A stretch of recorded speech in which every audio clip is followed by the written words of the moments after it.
Good afternoon. Good afternoon. All right, okay, all right. I'm just had a Congresswoman Marsha Fudge moment. Um, Welcome to the Griffin-Spalding County Board of Education work session meeting.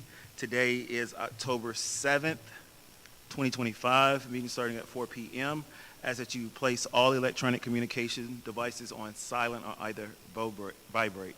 This time we'll do our roll call. District 1, present. District 2 is absent. District 3. District 4 is absent. She's on the way. And District 5. All right, we do have a quorum. This time we will do our prayer and pledge. Our pledge will be led by Ms. McDonald, and our prayer will be led by Mr. Holmes. Most gracious Father God, we come right now with love, thanksgiving, and praise in our heart. We ask, Father God, that you have your way in this place on today. We ask, Lord God, that you lead, guide, and protect us to make good decisions, rightful decisions for all concerned. And we ask this knowing that you can and you will. And it's in Jesus' name we do pray. Amen.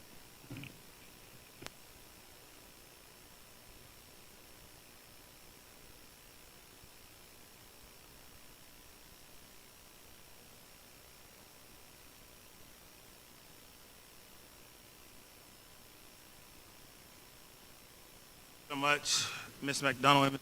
Holmes.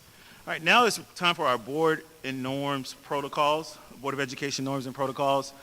This month we are dealing with the words. Those words are honesty, trust, and integrity.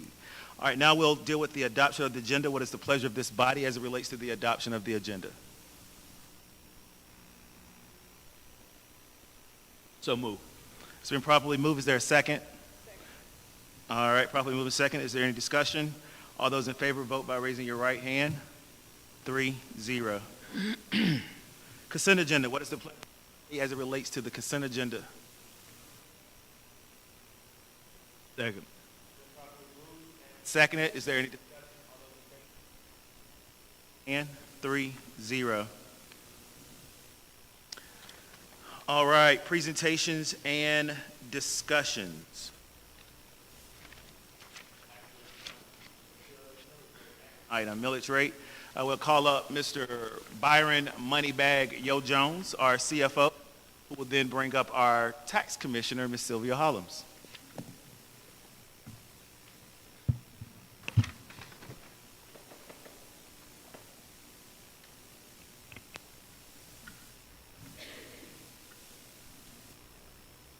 Lonnie, go ahead and pull that up, Lonnie. Thank you, Mr. Chairman. Good evening, board members. The Griffin-Spalding County School System seeks Board of Education approval to adopt a 2025 or FY26 millage rate.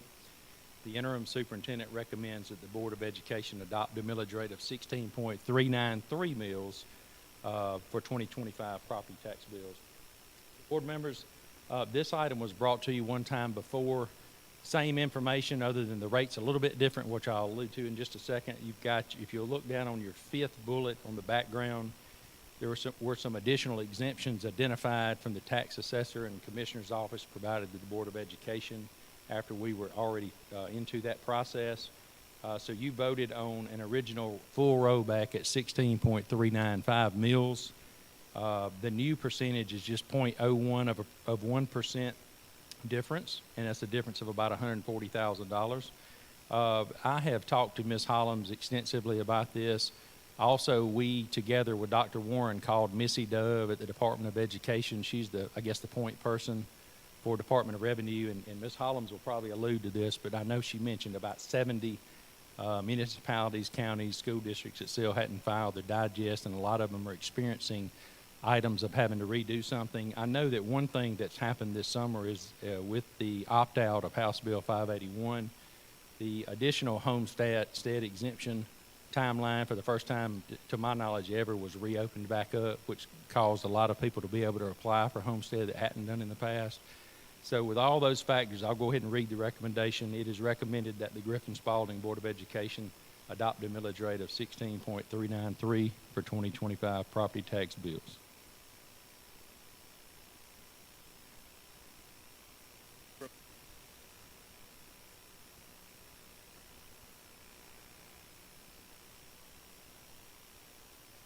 questions to see where she can start, and then we'll be able to ask questions, and then we'll call for the vote. In submitting the digest area, it's always can be a little complicated.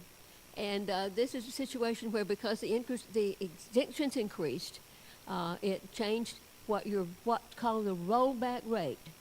And the state, there's a form called the PT32.1 that shows that what you can roll back to, or if you don't roll back, you don't have to roll back, but if you're taking the rollback rate, it's supposed to get you the same amount of money as in previous years, the previous year.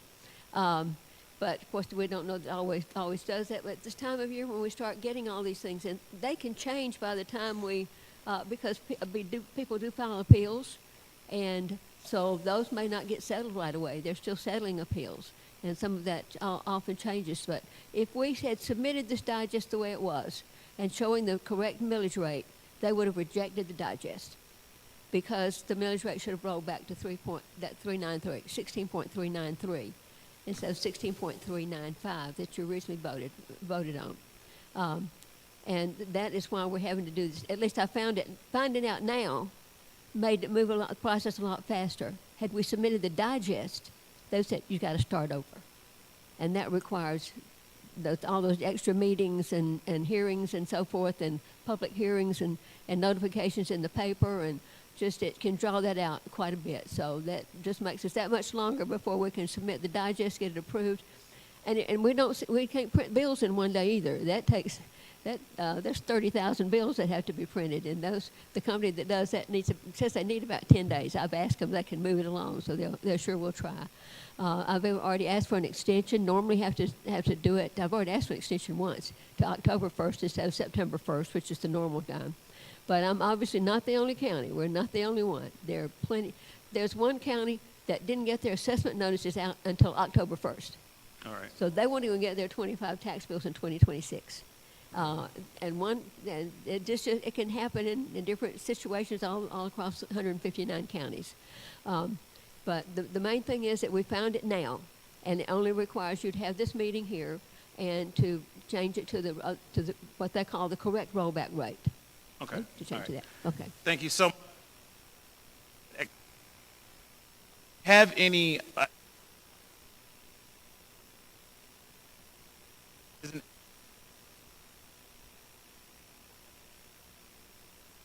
accept the updated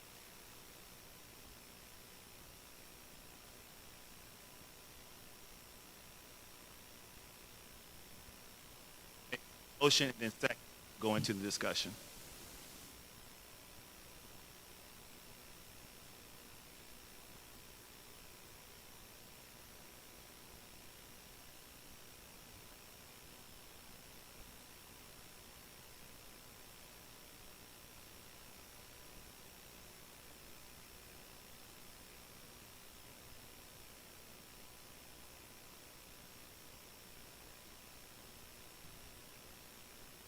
I make the motion for the purpose of discussion.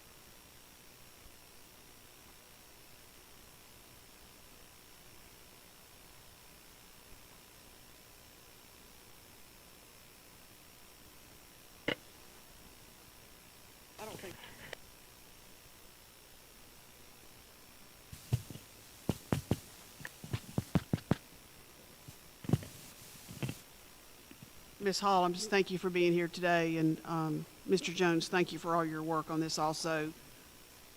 I just want to be sure that this board understands. It's me. It was me. It's this one. Yeah. Thank you. I just want to be sure this board understands what happens and the ramifications of us not voting for this, the correct rollback rate. And it will be rejected at the state. And then you'd have to start over. with whatever you decide to do. If you decide, well, we're not gonna roll it back, or we'll just go with or we go with another millage rate, you'll have to have the 3 public hearings, the advertisements and everything take at least 2 weeks. And you have to judge for getting it in the paper. Now they only put the paper out Tuesday, Thursdays, and Saturdays now. So that would be a limit on that part as well. And it's just gonna, if we had, the bottom line is, if we had this amount of exemption in there to begin with and you rolled it back, we'd be there already. Bottom line. And also, as I understand, if this board does not vote to approve this, then everything has to start all over. That means that we have to dip into the general fund based on what the CFO has told me this afternoon to pay our bills, because it doesn't allow your office time to get the, what do you call them, the statements out to the homeowners and property owners, and we just can't afford to do that. So I want to be sure everybody up here knows the ramifications of us not doing what we need to do today to not add any more money that we'd have to pay. You know, for advertising is not cheap. 3 more public meetings we would have to have is very difficult, and there's no reason for us not to correct this rollback rate and vote in affirmative, in my opinion. So, Mr. Jones, can you add anything to that, or did I get it right? Or Ms. Hollums? From the timeline standpoint, yes, ma'am. If the board were to choose to stay at 16.395, which is your right to do that, we would need to advertise 3 public meetings because we would be above the firm rollback rate. At that point, you could go back up, go back down, do anything you wanted, but you would have to have 3 meetings. If you just adopt tonight or adopt at a subsequent meeting, it still has to go to the county, and I think their next meeting is October the 20th, which is a Monday, the 20th. And I think our next scheduled meeting is the 21st. Correct. You may have a meeting tomorrow. I don't know. I think you do, but that's the only 2 I know about. One of those is after the fact. So, Okay, thank you. Does that Appreciate answer? it. Yes, thank you. Appreciate it. Thank you. All right, any other Mr. Chair. discussion? Mr. Holmes? I would suggest we take about a 10-minute recess for the purpose of us going into discussion and allowing Ms. Weldon an opportunity to get here.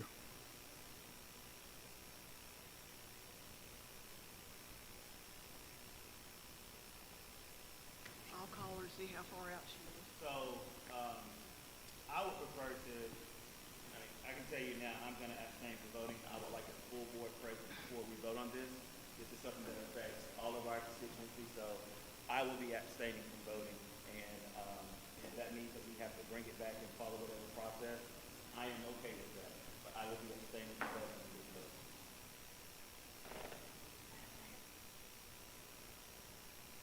So, we can take a recess or we can call for the vote.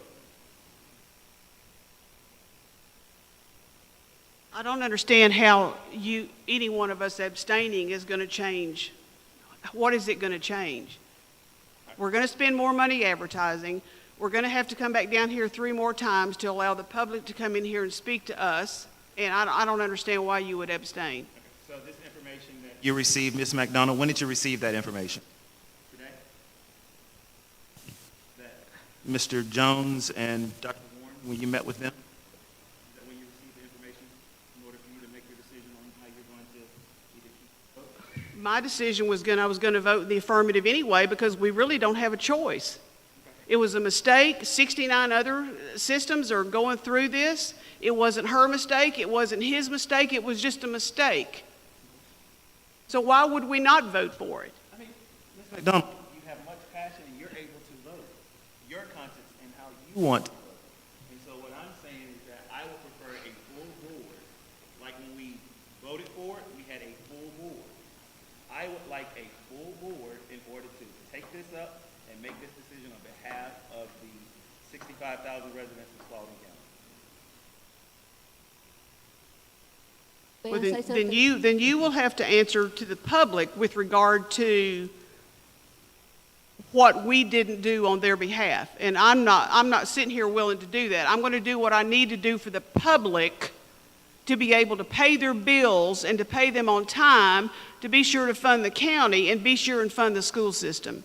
I'm not willing to do that, and that's exactly what you're asking us to do. I am asking that it is a full board in order to take this vote. Even if we wait till Ms. Weldon to get here, that's more than just 3 people that make this decision on behalf of the board. That's what I'm asking. So we can go ahead and call for the vote, and we can bring it back when she gets here and take another vote. Doesn't matter to me.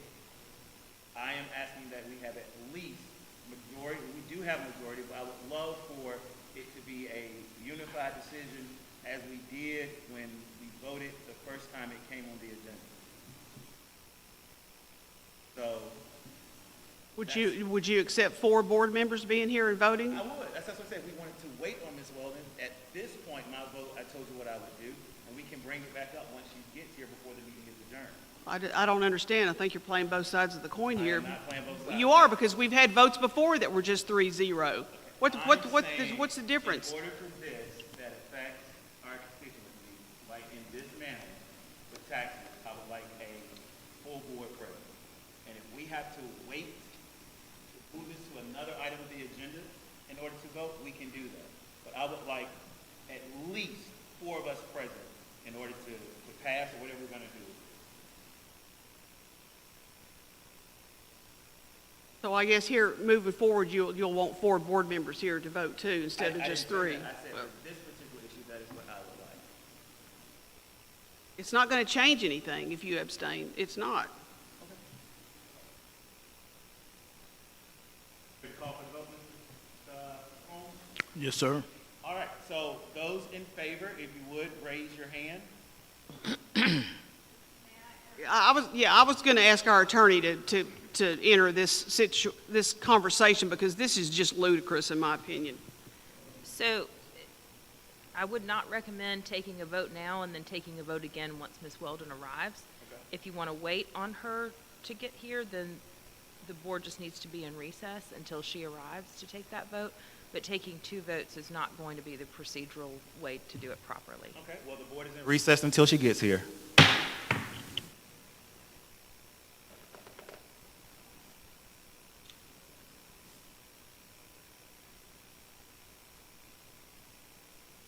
Do we got a vote to go into recess?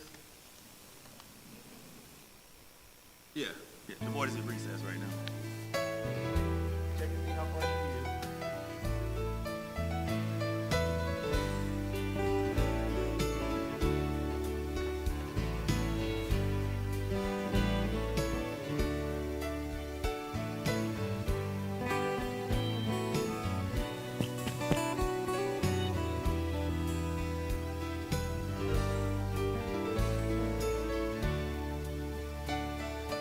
Test 1%.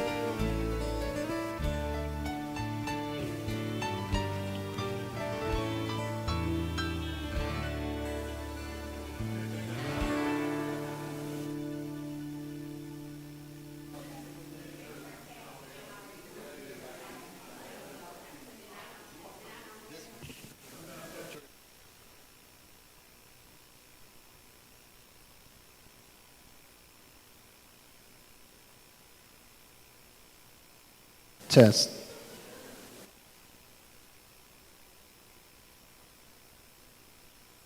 Test. Test 1.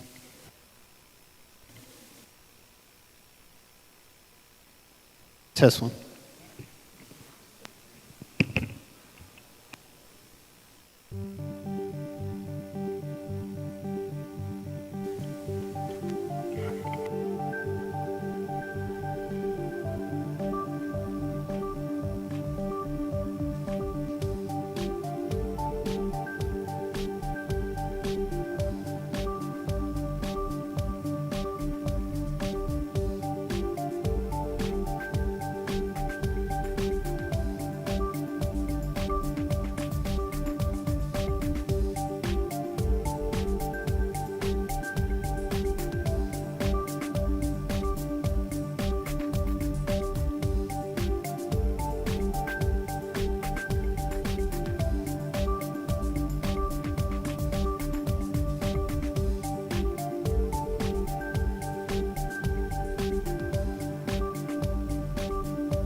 This, it's going now.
The board is back from recess. We have joining us online Ms. Kimberly Register of the 2nd, and we have Ms. Weldon of the 4th. Looks like we have a full board. We're ready to start. All right. Moneybag Yo, Ms. Hollums. Replicate it again. Thank you, Mr. Chairman. Good to see you, board members. The Griffin-Spalding County School System seeks Board of Education approval to adopt a 2025 or FY26 millage rate. The interim superintendent recommends the Board of Education adopt a millage rate of 16.393 mills for 2025 property tax bills. Board members, this action memo is similar to one you voted on priorly.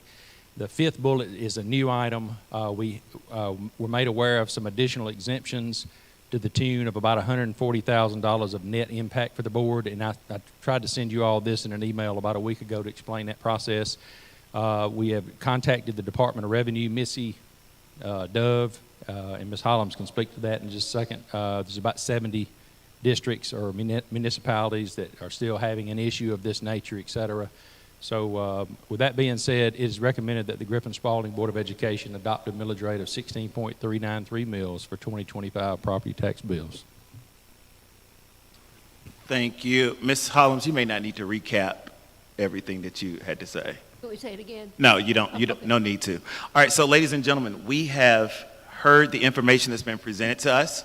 We do have a full board present for this action item, which is the millage rate adoption. Is there a motion on the floor to accept the current millage rate adoption? Mr. Chair, if you don't mind, Ms. McDonald, I think first I want to make a motion to amend the prior vote that we took on the 16.395 rate and rescind that vote for the purpose of voting on the new millage rate of 16.393. Okay, that is correct. So is there a motion to rescind the vote that was taken? What day was that, Ms. Ray? Okay. Is there a motion to amend the vote that was taken on September the 23rd? Motion. It's been properly moved and second. Is there any discussion? When your district is called, please vote. District 1, yes. District 2? Yes. District 3? Yes. District 4? Yes. District 5? Yes. All right, motion is rescinded. Now, is there a motion on the floor to accept the current millage rate adoption that reflects the memo that Moneybag Yo and the interim superintendent has provided to us? Motion. It has been properly moved by Ms. McDonald of the 5th. Is there a second? Seconded by Ms. Weldon of the 4th. Is there any discussion? Is there any discussion? No. All right, hearing no discussion. When your district is called, please vote. District 1, yes. District 2? Yes. District 3? District 4? Yes. District 5? Yes. Motion passes 4-1. Thank you. Thank you so much. All right, next up, presentations and discussions. Policy DJCB, salary deductions. Mr. Byron Jones.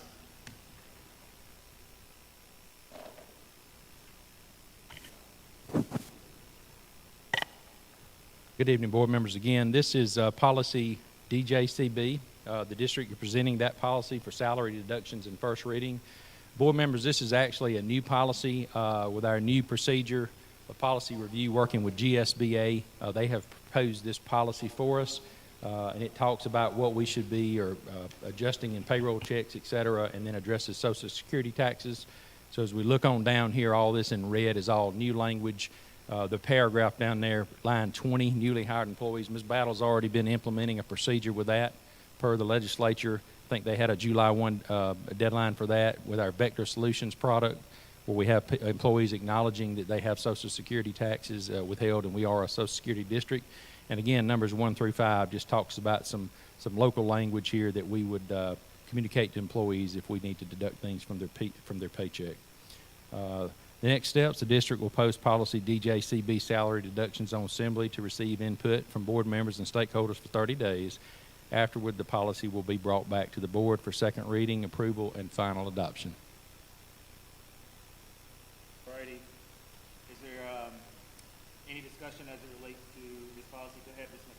Thank you, Mr. Brown. Mr. Jones, I just want to be sure, we had a little faux pas about a year ago with deductions, and I remember it was about a year ago where people that had left the district and were trying to get on Social Security. Remember that when that happened? A year I think and there a was half a ago? federal withholding question, and we communicated out to all of those employees, et cetera.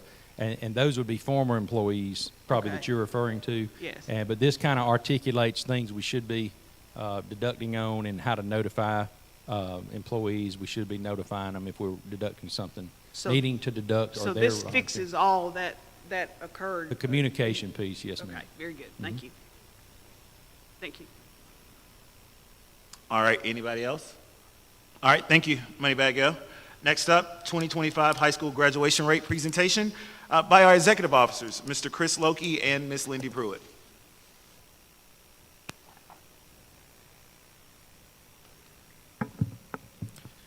Good afternoon, Chairman Brown, members of the board, and Interim Superintendent Dr. Warren.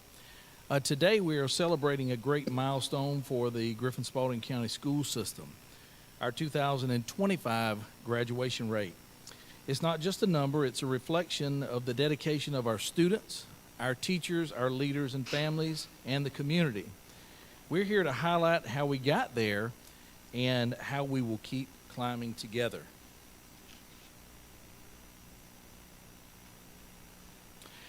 Our success starts with our non-negotiables: be professional, be accountable, communicate effectively. Our focus areas are literacy, enrollment, attendance, discipline, and solving. These expectations shape everything we do, from the classroom to the central office, and ensure we operate with excellence in every area. Our vision says it best: distinctive brands, strong leaders, and great schools. Our mission is clear: to empower each student to graduate college and career ready. Every policy, program, and partnership is aligned to this purpose. On our roadmap to success, we will primarily be in the student achievement area this afternoon. Now I'll bring Ms. Lindy Pruitt to the microphone. We're certainly excited to announce that this year Griffin-Spalding County Schools have achieved a 90.9% district graduation rate. That's a significant jump from 85.1% last year. This growth,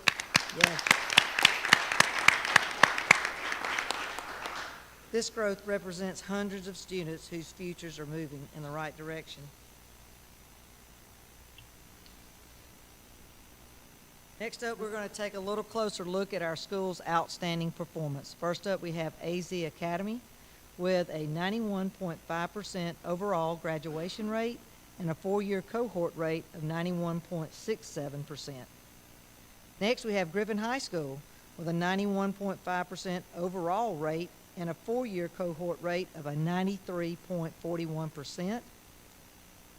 And last, Spalding High School with an 87.5% overall rate and a four-year cohort rate of 88%. Together, these results showcase steady, system-wide improvement and a shared commitment to student success.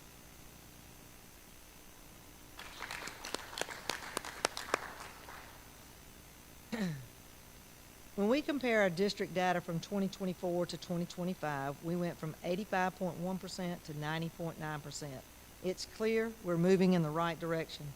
That's a 5.8% increase in 1 year, a true testament to the power of collaboration, focus, and accountability.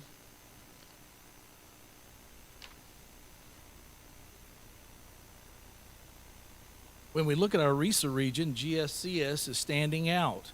Our growth outpaces many surrounding districts, a sign that we are moving in the right direction and our system is gaining momentum. And if you'll look at the chart here, you will see that we are number 4 in our RESA district at 90.9.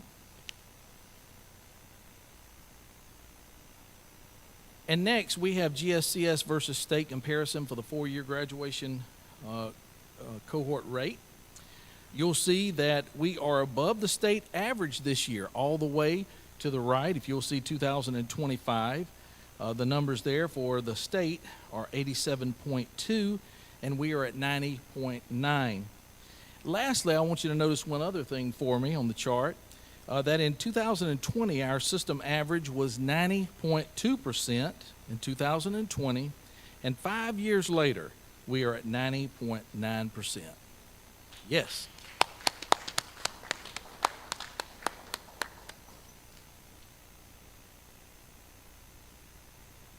Next up, let's take a moment just to understand how graduation rates are calculated.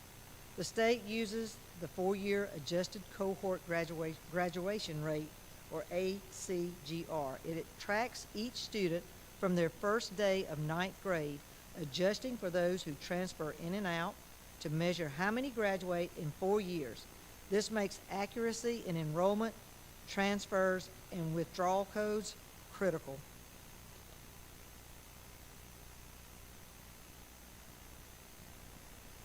Some critical components that Bill mentioned are our improvements have to start with understanding the details.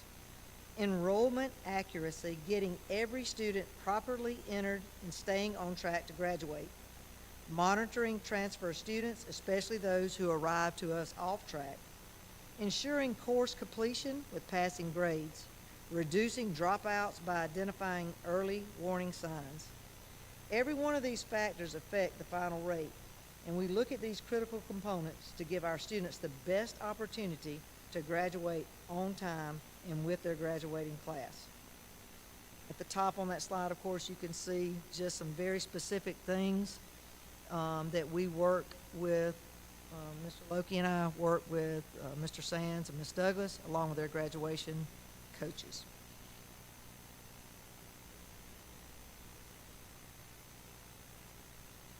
And you might have heard us say this before, but research tells us that the 9th grade year is a very important year of high school. Students who fall off track during their freshman year have a very low odds of graduating on time and with their class. Our focus must be on supporting those students, those 9th grade students, building confidence, monitoring credits, and ensuring that they see themselves as a successful high school student that will graduate on track and with their 4-year cohort class.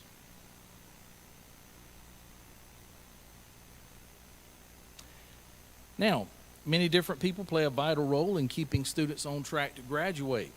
First, our counselors meet one-on-one with the students.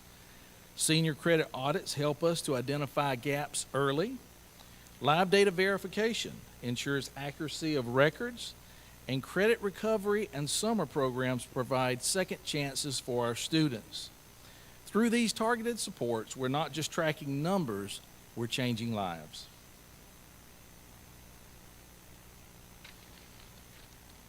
And way to go, GSCS. Thank you. This celebration belongs to all of us, teachers, counselors, principals, graduation coaches, district staff, and most importantly, to all of our students. Together, we've created momentum that's visible in our data, our schools, and our students' futures. We're going to keep leading with purpose and keep those graduation rates rising. Thank you very much, and we'll open the floor for any questions if you have them. All righty, thank you so much. Let's give our executive officers a round of applause. And let's give our scholars and our teachers a wonderful round of applause as well. Shout out to A.Z. Kelsey, Griffin High School, and Spalding High School. This time we'll take any questions, comments, concerns from the board, and I'll recognize Ms. McDonald the fifth.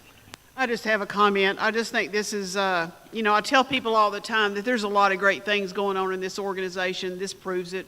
This is one way we can prove that we're doing the right work at the right time with the right influencers, with the right people, keeping kids on track, because that's so important. It's so important. So thank you. Kudos to you and your group that does this work behind the scenes. Because when I started, I told Ms. Sims earlier today, when I started on this board, the graduation rate was 67, 68. And I get cold chills when I say that. Because don't tell me you can't come to Griffin-Spalding and get a good education. And I use this example in talking with Dr. Warren and Ms. Sims earlier and Mr. Pugh. When you shake hands with a young lady that's on her way to the Air Force Academy, we're doing something right. And I got to shake that young lady's hand at graduation 4 years ago, and I believe Dr. Warren announced that she graduated from the Air Force Academy. So you can come and get a great education here. And thank you, Lindy. Thank you, Mr. Loki, for what you do for us behind the scenes, and I'm so proud of the work you've done, and I'm so proud that we are above the state average, number one, and we're almost at 91%, number two. So kudos to you. Yay. And that's 9 out of 10 students when you look at it. So Sir? that's 9 out of 10 students. Absolutely. That's exactly what I said to myself when I read it. You're exactly right. Any other questions, comments, or concerns? All right, Mr. Holmes. Yes, I would like to congratulate all involved from the top down for executing and prosecuting the plan, because a lot of people don't realize there was a plan. And I just want to congratulate everyone. But I also want to make this statement on our school behalf, because I am very, very proud and sensitive about our system. When someone wants to make negative comments, I get real defensive. And I had someone to say to me, well, those kids, they can't read and this and that. I said, look, you may have run across 1 or 2 students that you may have had a bad experience with, but we don't set the standards. We just meet them, and we met them and exceeded them this go round. So to all those that want to find something negative to say about Griffin-Spalding County School System, the numbers speak for themselves. And I congratulate everybody from the top down for the work that they have displayed, because I've sat on this board and I tell you a goal that I had, and I'm still here way past that goal.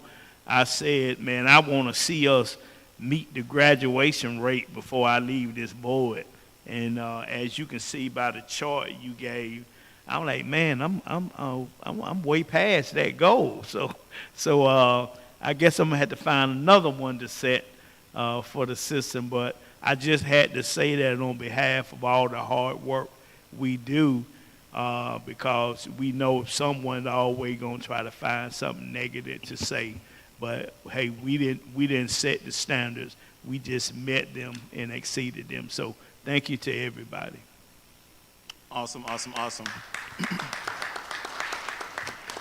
This goes along with, this past weekend, had the opportunity to link up with other passionate elected school board members to receive information and as it relates to student achievement from the Center for Strong Public Schools. And so as a public education advocate, I definitely want to say thank you to all those involved.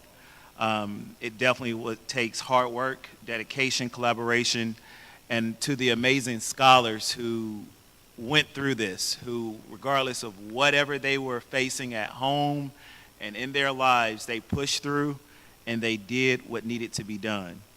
I'm reminded of a poem that said, somebody said it could be done, but it was a chuckle reply. And to just see the work, to see what everybody is doing, we can't help but to give them kudos. This is what the system is about.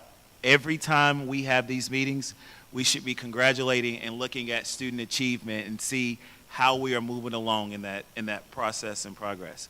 And even when you look at our strategy map and you look at the different columns, student achievement is one of the main things while we're here, whether if you are a Board of Education member, administrator, teacher, custodian, bus driver. It is to be here to support our scholars and what they go through. And so in moments like these, we just want to say congratulations to everyone involved and to our executive officers.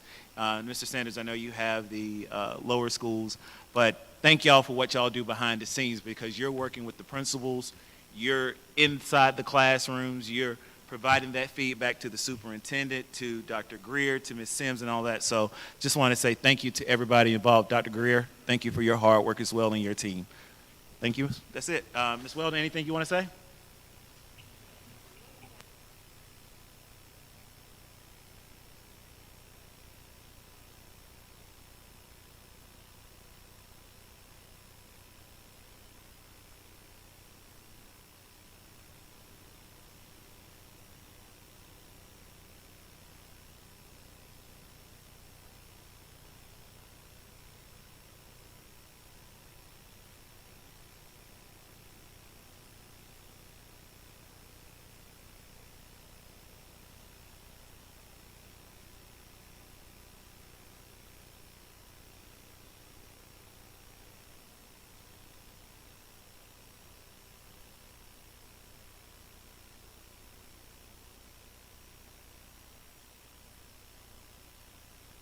Next up on the agenda is policy JBD, absences and excuses, first reading, Dr. Chris Ridley, followed by policy GJA, suicide prevention, first reading, Dr. Chris Ridley as well.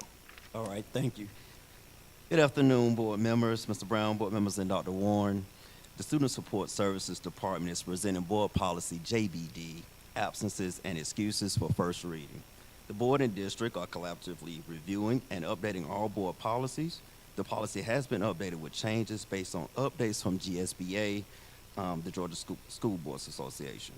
The proposed revisions to board policy JBD, absences and excuses, will be posted into assembly to receive input from board members and stakeholders for 30 days, after which the policy will be brought to the subsequent board business meeting for second reading and final board adoption. All right, thank you so much. Any questions, comments, concerns as it relates to that policy? All right, next up. All right, next up we have board policy JGJA, suicide prevention, first read. The Student Services Department is presenting this policy for first read. The board and district are collaboratively reviewing and updating all policies.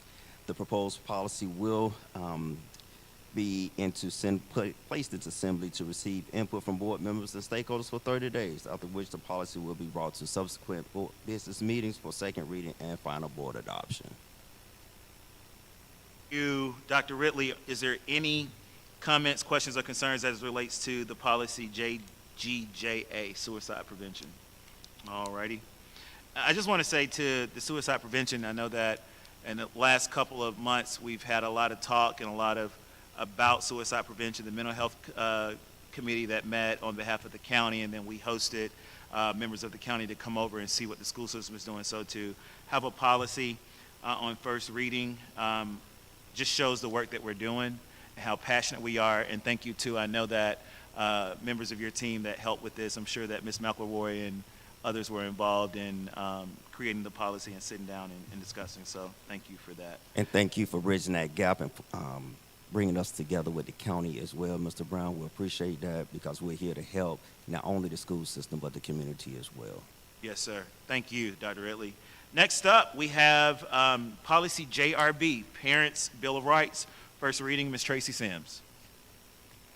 Evening, Chairman Brown and board members and Superintendent. So tonight, Teacher and Leader Effectiveness is presenting policy JRB, the Parents' Bill of Rights, for a first read. Policy JRB outlines the rights of parents and guardians to review curriculum, instructional materials, access their child's educational records, and be informed about data collection processes. It also provides a clear process for parents to raise concern or request information. This policy, the JRB Parents' Bill of Rights, will be placed on assembly and receive input from board members and stakeholders for 30 days, after which the policy will be brought to a business meeting for second reading and final adoption. All right. Members of the board, we've heard the first reading. Are there any questions, comments, concerns as it relates to policy JRB, which is the Parents' Bill of Rights? Mr. Brown. Yes, sir. Mr. Holmes, you're recognized. I think this is a great policy, and if I may, I would like to make a suggestion. You know, I know Mr. Brown know, when you go to the Capitol, you see the Bill of Rights and things of that, and encased in the hallway.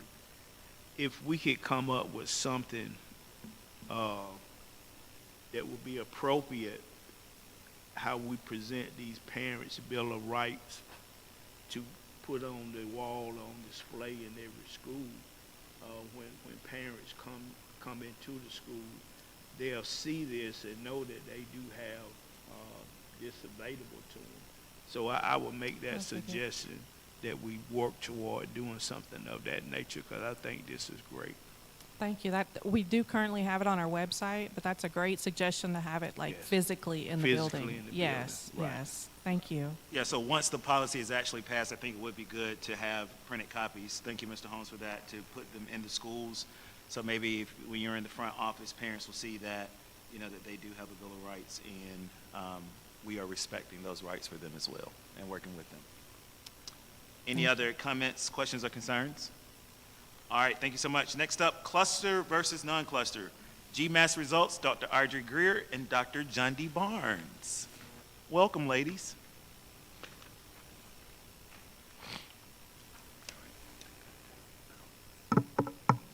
Good evening, school board members and Dr. Warren. Tonight we'll be talking about the cluster versus non-cluster GMAS results. We'll begin with our non-negotiables: be professional, be accountable, communicate effectively. We have our focus areas. We also have our vision and mission. And this evening will be under student achievement. A little background information. This presentation will compare the GMAS data between the cluster and non-cluster PC students. All students attended PC weekly, and in the cluster model, a gifted certified teacher provided daily ELA and/or math instruction 4 days a week to the students that participated in the cluster model. Last year, we had a total of 321 third through fifth grade students that received gifted services. Of those 321 students, 142 students participated in the gifted cluster model, while 179 students did not participate in the cluster model. The cluster model students had consistent access to gifted instruction 5 days a week.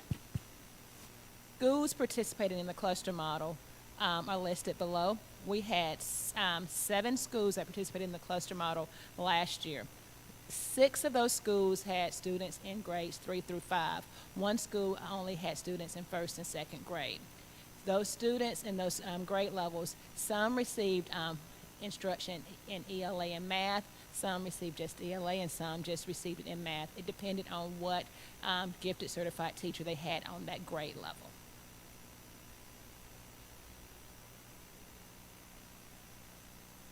So as we review the Georgia Milestones data, I would like to do a little bit of level setting before we get started. First, I would like to just have the board take a look at the color-coded bar graph here.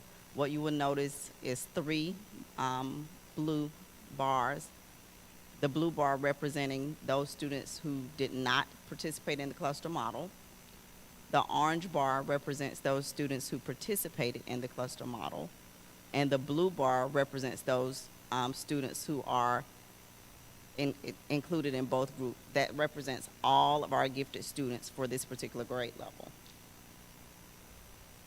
Keep in mind that when we do look at the average performance for all of our gifted students, that some students are calculated in either the non-cluster and/or cluster model that will be making up that total proficiency rate for the all gifted category. If I'm looking at the proficient and above, which will be your orange bars, for third grade ELA, you will see that 78% of the students for third grade met or exceeded standards on the Georgia Milestones. They performed a little higher than the entire gifted population for third grade, as they performed at that 72% proficiency rate. When I take a look at third grade math, again, looking at the orange bars for distinguished and proficient, you will notice that 74% of our students scored at the proficient and above range for the cluster model, compared to 71% of all gifted students for third grade math. For fourth grade ELA, you will see that 78% of our cluster model students performed at the proficient and above. Again, looking at the distinguished, 28%, and combining it with the 50% for proficient, that is proficient and above, we have a 78% proficiency rate for fourth grade ELA for the cluster model students, and a 74% proficiency rate for our entire gifted population for fourth grade ELA. In fourth grade math, our cluster model students have an 84% proficiency rate compared to an 82% proficiency rate for our entire gifted population. In fifth grade ELA, we have a 83% proficiency rate for our students in the cluster model. Keep in mind that there are several other data points that we're looking at here. We know that our students fall into beginning, developing, proficient, and distinguished. So when we talk about proficient and above, that is the performance of students in the proficient and distinguished categories. Our last category here is 5th grade math. You can see by, based on the data, combining the proficient and distinguished categories, that 74% of our students in the cluster model were proficient and above, compared to 70% of our entire gifted population. The last data point I have for you really sums up the data that you see, and it paints the picture that we are on the right track with our cluster model students. Our cluster students outperform the total gifted population for both ELA and math for all grade levels. For ELA and math in every grade level, the cluster students outperformed the non-cluster students as well.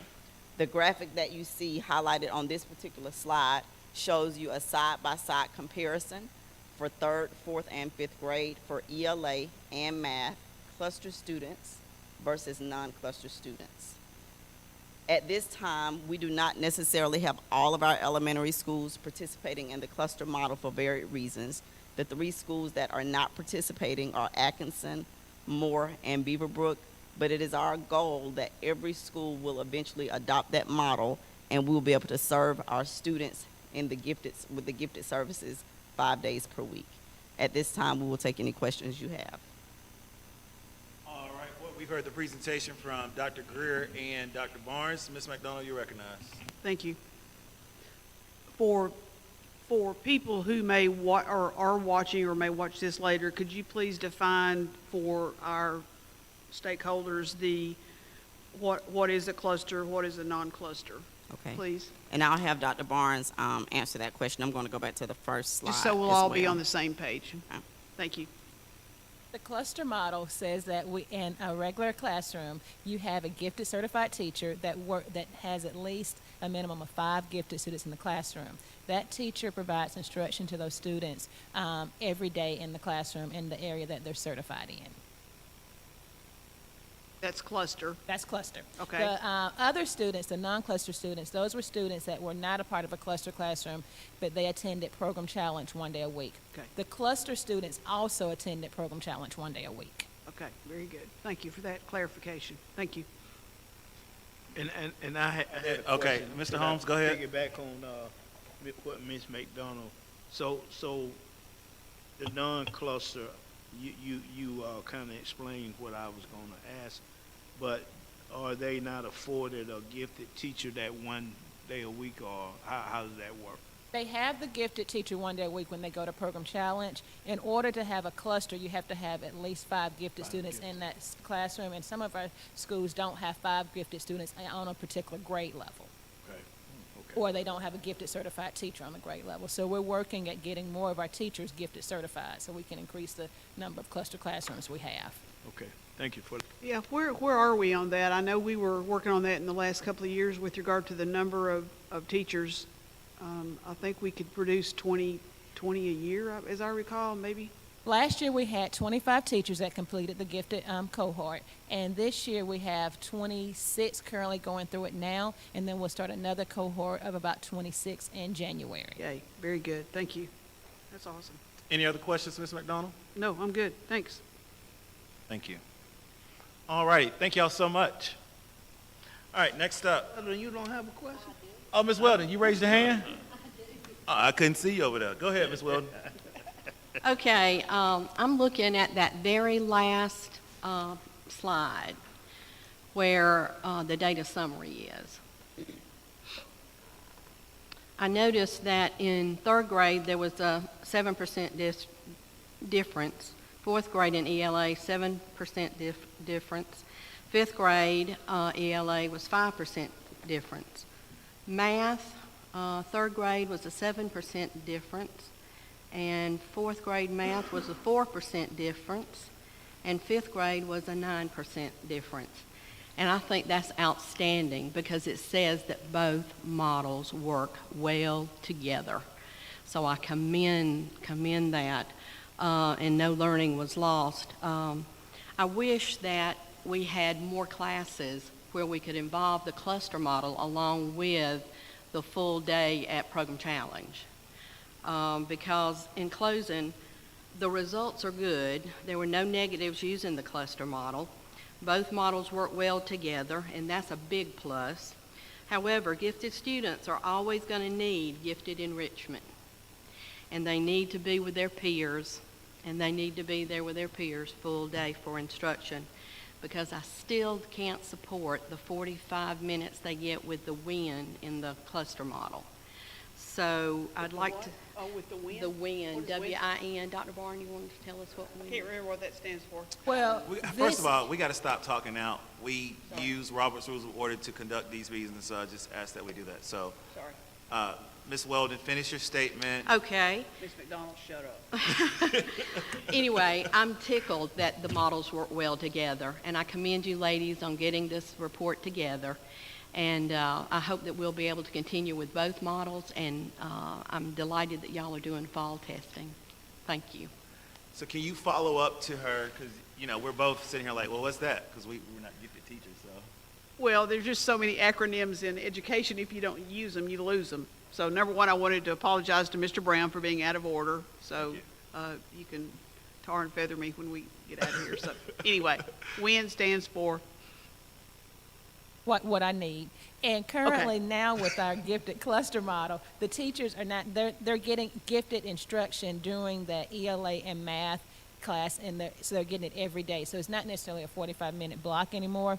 They're actually getting it in their classroom every day. So the teachers are using gifted strategies, not only with the gifted identified students, but with all students in the classroom. Okay, very good. And I think that, that better helps serve our scholars doing it that way. And it truly shows, you know, being able to differentiate your instruction. And so when you have those many different levels and being able to tier your instruction as well. So that's good. We're learning some things tonight. What I need. Okay. Any other questions for Dr. Barnes and Dr. Greer? All right. Thank y'all so much for the work that you're doing. All right. Information items. Didn't see anything listed there. Governance team comments. We'll start with Ms. Weldon. I think we've all seen a lot of positives tonight, and again, I want to apologize for being so late.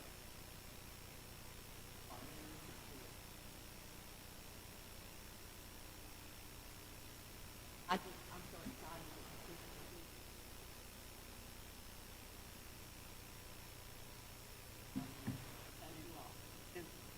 Ms. McDonald, Vice Chair. I'm good. Thanks. You good? All right, I just want to say thank you to everybody. And when I was walking up to the office to take a break, somebody was like, why y'all arguing? That was not an argument. Nope. That was a very healthy discussion as it relates to why one board member wanted to vote one way and another board member wanted to vote another way. So it was not an argument. It was not an argument. It was a very healthy discussion in how we are able to show our passion, and we both have issues that we're passionate about, and so I just want to clear that up. That was not an argument. That was clearly a discussion that exhibited passion. All right. Dr. Oh, you're going to talk. Go ahead, brother. Our school district on the graduation rate, 90.9. It's one of the highest since I've been here. In 9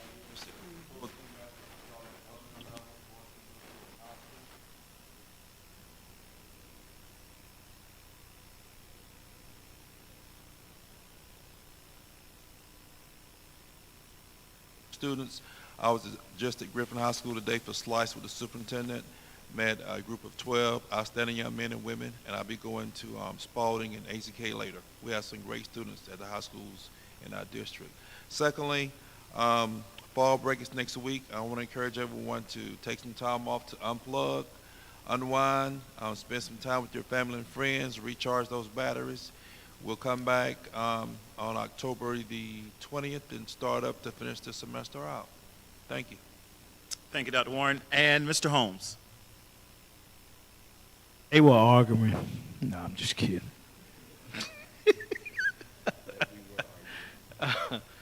I want to again congratulate and thank those scholars and the staff and everybody that had a hand in getting our graduation rate up, because that's a shining star